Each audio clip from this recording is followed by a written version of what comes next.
खुलुमबाय लोगोआय जोंनि बर' हारिनि आदै मादै आदाब जोंनि फंबाय बिनानाव लोगोसे बर' हारिनि आंगो लोगोफोर आं नमिस प्रकाश नार्जारि नोंथांमोना नायदों B.ed चेनेल लोगोफोर दिनै जोंजों सासे जौगाफुनाय लिरगिरि आरो समाजारि समाज सिबियारि आरो सासे गसाइगाव B.ed कलेजनि प्रिन्सिपाल बिथाङा गोबां समनिफ्रायनो माखासे स्ट्रागलजों लोगोसे जौगाबोनाय बाट बिथाङा गोबां बिजाब लिरबोबाय खन्थाइबो लिरबोबाय बर' थुनलाइनि सायावबो लिरबोबाय आरो बिथाङा सासे भारतनि साहित्य एकाडेमिनि सासे मेम्बार ओमफ्राय बिनि गेजेरावहाय बेखौ रावबो दासिमबो इसेबां फेमासै मोनथिया बाट बिथाङा गोबां खामानि मावबोबाय स' दिनै नोंथांमोननि सिगाङाव आङो ओरैबायदि सासे सुबुंखौ लाबोदों जाय मानसिया मोनसे हारिनि थाखाय एसे खामानि मावबोहांगासिनो दङ आरो बिथाङा गोबां बिजाब लिरबोबाय बर' हारिनि थाखाय आरो बिनि गेजेराव गोबां सेंग्रा सिख्लानि थाखाय माखासे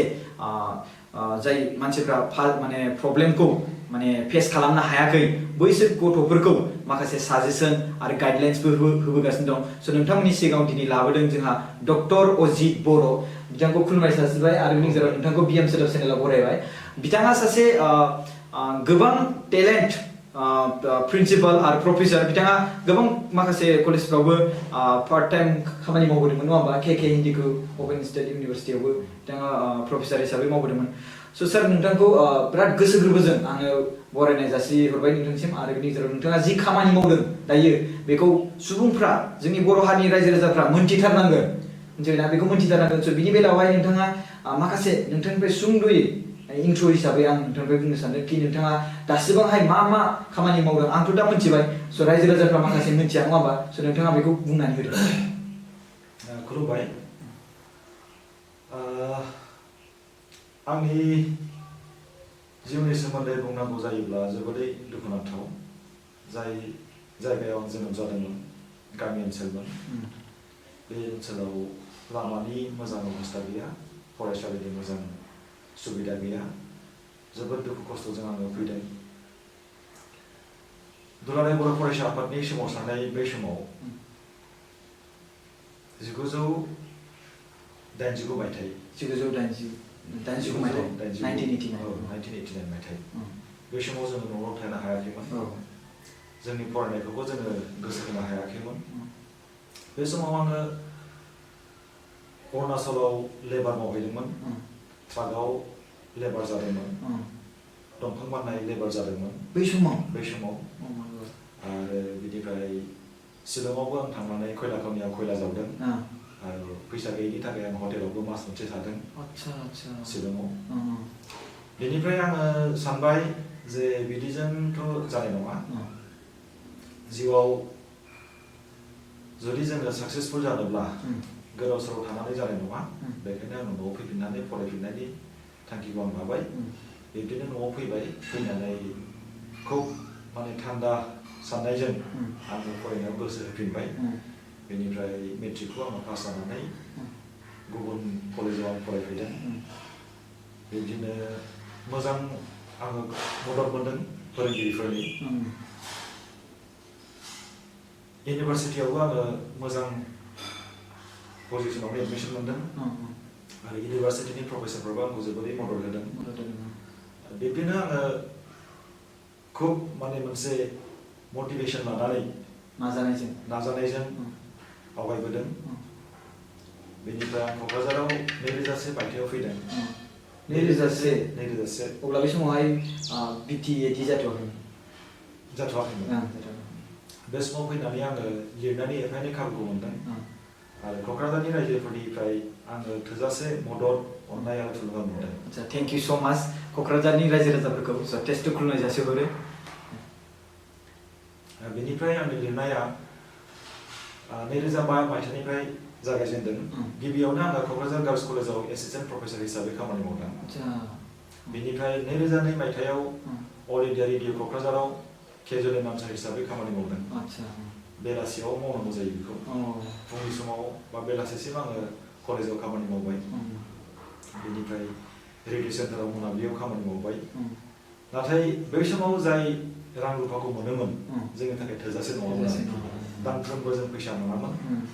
दा बेनिखायनो बबेहाय खामानि मोनगोन मोना आं खुब नाजाबावदों क'क्राझार B.ed कलेजाव आङो पार्ट टाइम लेक्सारार हिसाबै आरो आं खामानि मावबोदों आरो क'क्राझार B.ed कलेजाव B.ed कलेजाव पार्ट टाइम लेक्सारार हिसाबै 2002 निफ्राय आं खामानि मावदों बिब्दिनो जिरायनाय गैयै आं खामानि मावदों स' बेबायदिनो आङो गावखौ इस्टाब्लिश खालामनो हादों आच्छा ओमफ्राय बिनि उनावहाय नोंथाङा जौगाबोबाय आरोना बिदिनो लासै लासै आं फैबाय 2005 मायथाइयाव आंखौ गसाइगाव B.ed कलेजाव प्रिन्सिपाल हिसाबै लेंहरबाय एपइन्टमेन्ट होबाय आरो NCT निफ्राय रिकगनिसन मोनदों 2005 निफ्रायनो आङो गसाइगाव B.ed कलेजाव दिनैसिम गोरायुं हिसाबै खामानि मावबोदों आरो बेनि गेजेरावनो लिरनाय खामानिखौ आङो कन्टिनिउ खालामबोदों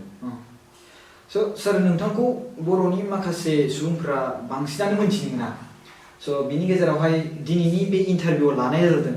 जाहाथे रायजो राजाफ्रा जोंनि गेजेराव सासे ओरैबायदि मोजां जाय मानसिया बर' हारिनि जौगानायनि थाखाय टेनसन सिन्था लादों बिथाङा माखासे गाइडलाइन्स आरो बेनि सायावबो बिजाब लिरदों आरो माखासे इन्टारभिउआवबो बिथाङा बुंबोदों स' नोंथांमोना बेखौ नुवाखैबो जानो हागौ स' बिनि गेजेरजों जायफोर नुवाखै दिनैनि गेजेराव बे भिडिअ माने जोंनि BM सोदोबनि दारै माखासे खोथा नोंथांमोना मोनथिनो मोनगोन दिनै नोंथाङा खन्थाइबो लिरबोबाय नङा होमबा आरो बेनि गेजेराव माखासे बर' थुनलाइनि माखासे बिजाब लिरबोबाय नङा होमबा आरो सल'मा लिरबोदों रायथाइ लिरबोदों रनसाय लिरबोदों दासिम आङो गासै बिजाब महरै 12 गां एडिटरशिप महरै आंनि बिजाबा 12 गां जाबाय सारनि बिजाबानो 12 गां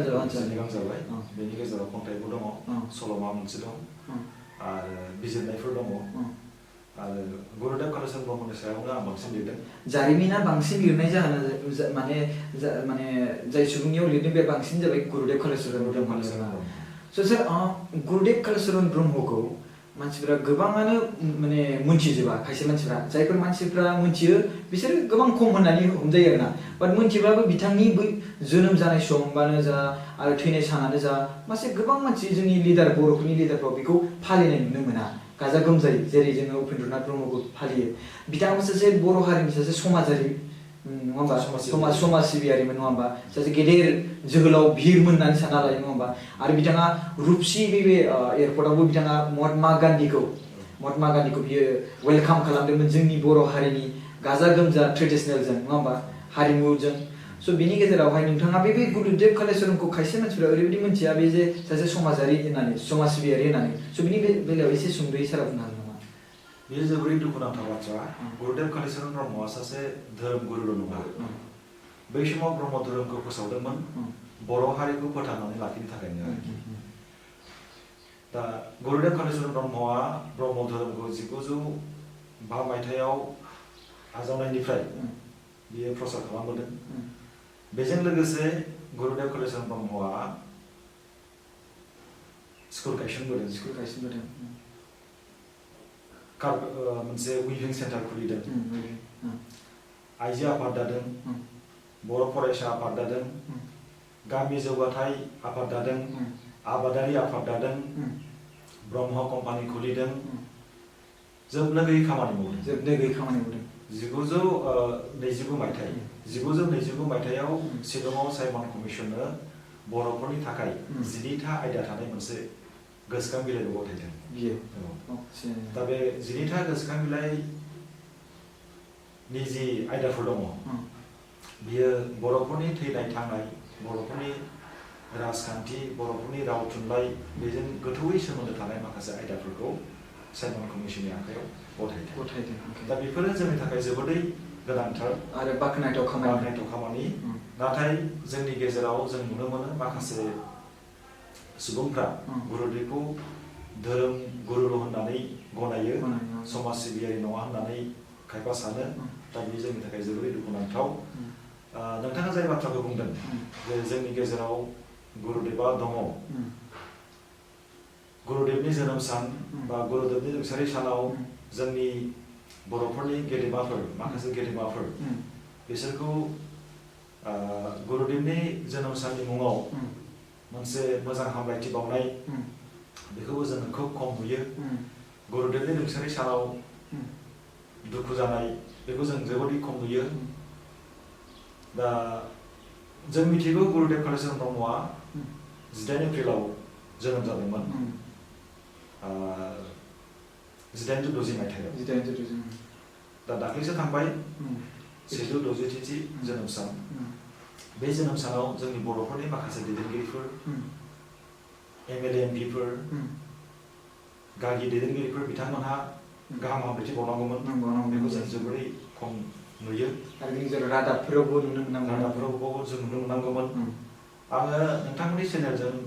मोनसे खावलायनो सानदों जोंनि दानि बिटिसि सरकार आरो लोगोसे आसाम गभर्नमेन्टखौ जे गुरुदेबनि मुङाव मोनसे जुदि फसंथान गायसनोब्ला जोंनि थाखाय जोबोरै मोजां जागोन जोंनि थाखाय जोबोरै देरगाथाव जागोन मानो होननानै बुङोब्ला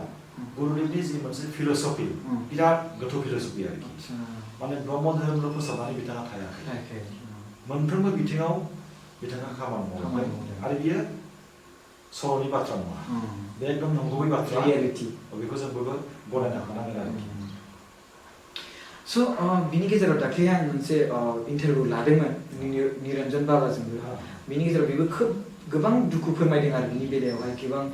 माखासे गोबां ध्यान होआ बिनि सायावहाय आश्रम दङ गुरुदेबनि सेबाश्रम होनना बुङो स' बेयावहायबो माखासे गोबां खामानि दङ बै खामानिखौ B.ed.नि सरकारा होगोन होननानै बुंदोंमोन बा दासिमबो बे खामानिखौ मावफुंनानै होआखै आरो जोंनि गुरुदेब कालिचरननि थैनाय आरो जोनोम सान बेखौ खोब गोबां खम मानसियानो बेखौ फालियो आरो गोबां दुखुनि बाथ्रा बेखौ निरन्जन बाबायाबो बुंदोंमोन आरो स' जिखायनो सार नोंथाङाथ' गोबां एनालाइज खालामबोबाय जोंनि बर' हारिनि नङा होमबा जोंनि बर' हारिनि सोमोन्दै आरो नोंथाङा सासे माने गुरुदेब कालिचरन ब्रह्मनि माने ट्रास्टनि सासे सेक्रेटारि स' बे ट्रास्टआव बे एनजिअ'आवहाय सरकार एसेबो माने गुरुदेब कालिचरननि थाखाय एसेबो माने सुबिदाफोर माबाफोर हराखै प्रजेक्ट जों सरकारनिफ्राय बिदि रांखान्थियारि अनसुंथाइ जेबो मोनाखै नाथाय जोंहा देरगाथाव बाथ्रा भारत सरकारनि साहित्य एकाडेमि गुरुदेबनि सायाव साननैनि सेमिनार खुंबाय बे जोंनि थाखाय जोबोद देरगाथाव बाथ्रा बेनिफ्राय बड'लेण्ड इउनिभारसिटियाव गुरुदेबनि मुसुखा गायसननो थाखाय गुरुदेब कालिचरन ब्रह्म ट्रास्टनो मोनसे पारमिसन होबाय आच्छा जोंनि थाखाय जोबोद मोजां बाथ्रा आरो नोंथांमोननि चेनेलनि गेजेरजों आङो बड'लेण्ड इउनिभारसिटिनि मानगोनां भाइस चेन्सेलर आरो मानगोनां रेजिस्ट्रार बिथांमोनखौ आं साबायखर स' गोबां गोजोनथाव खौरां बे नङा होमबा मोनसे कि बड'लेण्ड इउनिभारसिटिनि सिङावहाय जोंहा गुरुदेब कालिचरन ब्रह्मनि मोनसे मुसुखा बेयो जोंनि ट्रास्टनिफ्राय नाजानाय अके थेंक इउ गुरुदेब कालिचरन ब्रह्म ट्रास्टनि नोंथाङा सेक्रेटारि जाबाय आरो नोंथाङा दायो आंनि सिगाङाव दं नालाय नोंथांखौनो आं गोसो गोरबोजों थेंक इउ जासिनाय थाबाय अके स' बिनि गेजेरावहाय नोंथाङा दानि गेजेराव गोबां बिजाब लिरबोनायजों लोगोसे माखासे एनालाइज खालामबोनायजों लोगोसे जोंनि बर' हारिनि गेजेराव ओरैबायदि थासारि सोमजिगासिनो दं खायसे बिमा बिफाया मा खालामो गावनि गथ' गथायफोरखौ ओरैबायदि बोसोन होयो दाबायदियाव फरायनानै खुनु लाब मोनला साख्रि दाख्रि मोनला अके खायसे गथ'फ्राबो बेबायदिनो बिमा बिफा बुंनायजोंनो महरै बिसिनि खोथाखौ फल' खालामलांबाय स' बिसोरनि बुंनाया बेसेबांसिम सैथो आरो बेसेबांसिम सैथो नङा बेखौ आंबो नुबाय अके स' बिनि गेजेराव बे कुइसना बिनि थाखायनो ओंखारनाय जाबाय स' बिनि बेलायाव नोंथाङा मा बुंनो सानो गिबियावनो आं बुंगोन लेखा फरायनायनि गुबै थांखिया साख्रि मावनाय नङा जोङो सासे मोजां दैदेनगिरि जानो सासे मोजां आबादारि जानो सासे मोजां समाज सिबियारि जानो जोङो सोलोंथाइ नांगौ आरो साख्रियाबो जोबनो गैखाया मोजां जुदि डिग्री लानानै क्वालिफिकेसन लानो हायोब्ला साख्रिनिबो आंखाल गैया थ' लेखा फरायनानै जोङो बिजनेस मावनो हायो लेखा फरायनानै जोङो सासे मोजां दैदेनगिरि जानो हायो सासे मोजां आबादारि जों जानो हायो जोंनि गेजेराव जों नुयो जों खोनायो जोंनि माखासे बिमा बिफाया बेबायदि मोनसे नंखाय साननाय गुसेब साननाय दङ दा बेनिखायनो आङो खावलायनो सानो जे बिमा बिफाया बेफोरबायदि गुसेब साननायखौ लायालाब्लानो गाव गावनि गथ' गथायफोरखौ हौवायानो जा बा हिन्जावानो जा फरायनायाव जोबोरै थुलुंगा होनांगौ आरो सानसे समाव माबा मोनसे जानो हानाया बे सैथो खोथा जाखाथारगोन आरो जुदि नाजानाय थायोब्ला खिन्थु बेनि थाखाय क्वालिफिकेसन नांगोन नों आद्रा फरायनानैथ' जेबो साख्रि मोननाय नङा दा कलेजफ्रावथ' हाजार प्रफेसारनि भेकेन्ट पस्ट दं हिसाब गैयै पस्ट दङ नाथाय जोंना रावबो क्वालिफाइड नङा बेखायनो जोङो नुयो जे जोंनि बर' समाजाव माखासे सेंग्राफ्रा खायफा फ्रास्ट्रेटेड जानायखौ जों नुयो माखासे ओरैनो थालाबायनायखौ जों नुयो दा बिमा बिफाया नेगेटिभ साननायखौ गारनानै थुलुंगा होनांगौ आरो So बिनि गेजेरावहाय माखासे ओरैबायदि सेंग्रा सिख्लाफोर दङ जायफोर गावनि थांखिखौ सुफुंनो थाखाय आइडिया मोना गोबां प्रब्लेमजों बिथांमोना फेस जानो गोनां जायो खायसे मानसिफ्रा गोरिब न'खरनिफ्राय जेरै साराबो गोबां गोथौ न'खरनिफ्राय फैदों नङा होमबा स' बिनिफ्राय दायो नोंथाङा गोबां गोजौ लेभेलाव दायो एसेबाबो जानो हाबाय जे जोंनि बिएम सोदोब चेनेलनि दारै नोंथाङाबो मोनसे बिबुंथि लाखिनानै माखासे रायजो राजाफोरखौ गाइडलाइन्स होनो हालायनाय जाबाय गोबां नलेज इभेन सासे स्मार्ट सासे टेलेन्टेड प्रफेसर जानाय होमबा सासे प्रिन्सिपाल जानाय स' बिनि गेजेरावहाय मा गाइडलाइन्स होनो हागोन जे नोंथाङा जे बे जाय मानसिफोरा स्टुडेन्टफ्रा फरायसाफ्रा माने जौगानो हायाखै प्रब्लेम फेस जागासिनो दङ लाइमोन बैसोआवहाय बै लाइमोन बैसोनि गथ'फोरखौ नोंथाङा माबा मोनसेफोर गाइडलाइन्सफोर लाइमोन बैसोआ जोबोरै खैफोद गोनां मोनसे बैसो बैसो बिराद मोनसे स्ट्रेस एन्ड स्ट्रं होननानै बुंदों स्टेनलि हल सासे गोसो बिगियानि जिउआव जेसेबां जेंना फैयो बेबो लाइमोन बैसोआव जेसेबांनाखि जेंनाफोर फैयो बेफोर जेंनाखौ जुदि होबथानो हायाब्ला होनबा गोदाव सोराव जानायनि मोनसे लामाथिं थाङो दा बेयाव आं बुंनो सानदों जे गिबियावनो लाइमोना मटिभेटेड जानांगोन जे गोसो होथाबथारनांगोन जे जिउआव बियो माबा मोनसे जागोन डक्टर जागोन प्रफेसर जागोन टिचार जागोन आबादारि जागोन बिजनेसमेन जागोन माबा मोनसे जागोन होननानै बियो गोसोआव साननांगोन आरो बैबादि साननाय थायोब्ला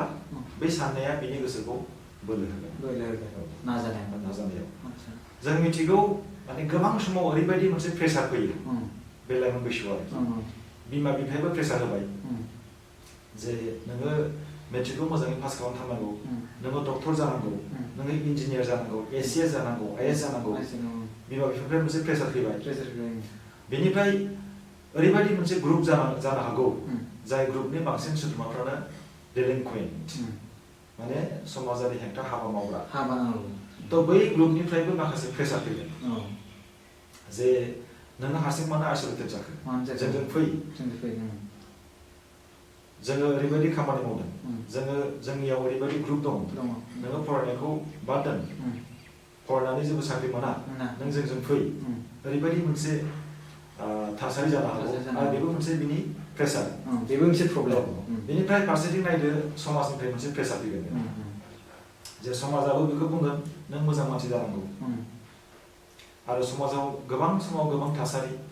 ससे थांब्लानो मोनसे गाज्रि थासारि जानो हागौ दा बेनिबो मोनसे बेहा प्रेसार दङ बेनिफ्राय गावनि बैसोनि जि मोनसे प्रेसार